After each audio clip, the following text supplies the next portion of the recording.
শুধুমাত্র একটা পাকা আম আর সামান্য পরিমাণে ছানা দিয়ে বানিয়ে ফেললাম ভাইরাল আম সন্দেশ।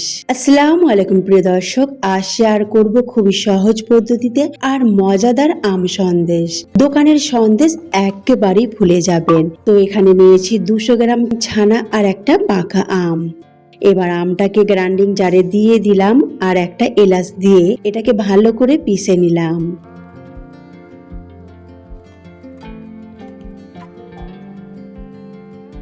এবার একটা কড়াতে সমস্ত ছানা দিয়ে দিলাম আর তার সাথে আমের পেস্টটা দিয়ে দিলাম।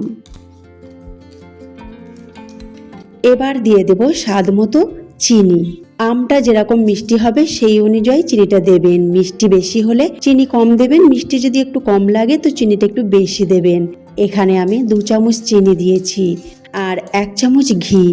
এবার সব উপকরণ খুব ভালো করে মিশিয়ে নেব। এখন গ্যাসের ফ্লেম অন করে নিই। প্রথমে সমস্ত উপকরণকে ভালো করে মিশিয়ে নেব, তারপরে গ্যাসের ফ্লেম অন করব। তো প্রথমে আপনারা যে পাত্রে সন্দেশটি বানাবেন সেই পাত্রে সমস্ত উপকরণ খুব ভালো করে মিশিয়ে নেবেন। আর আপনারা চাইলে এটা হাতের সাহায্যেও মেশাতে পারেন। মেশানো হয়ে গেলে তারপরে গ্যাসের ফ্লেমটা অন করে মাঝারি আঁচে এটাকে কন্টিনিউ নেড়ে চেড়ে তৈরি করবেন।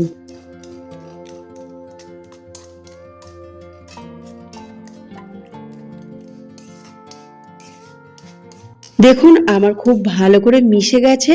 এবার গ্যাসটা অন করলাম আর গ্যাসের ফ্লেমটা মাঝারি রেখেছি।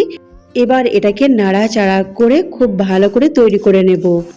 এইভাবে নাড়তে নাড়তে দেখবেন একটা ডোয়ে পরিণত হয়ে যাচ্ছে, এক জায়গায় জড়ো হয়ে যাচ্ছে, তখন জানবেন আপনার সন্দেশের ডো একেবারে তৈরি হয়ে গেছে।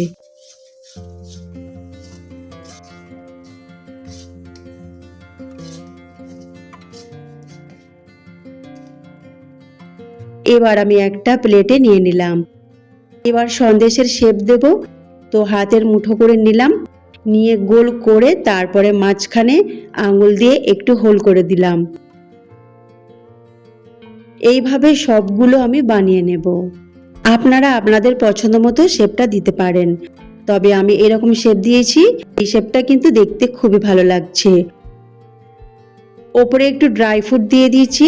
তো আপনারা আপনাদের পছন্দ মতো যে কোনো ড্রাই ফ্রুট এখানে দিতে পারেন। তো ফ্রেন্ডস, তৈরি হয়ে গেল আমার পাকা আমের এক মজাদার দারুণ স্বাদের সন্দেশ। আপনারা একবার হলো রেসিপিটি ট্রাই করবেন, দেখবেন আপনার পুরো পরিবার কিন্তু এই সন্দেশটি পছন্দ করছে আর বাজারের সন্দেশ একেবারেই ভুলে যাবে। তো আজকের রেসিপি ভালো লাগলে অবশ্যই ফলো সাবস্ক্রাইব করতে ভুলবেন না। আল্লাহ হাফেজ।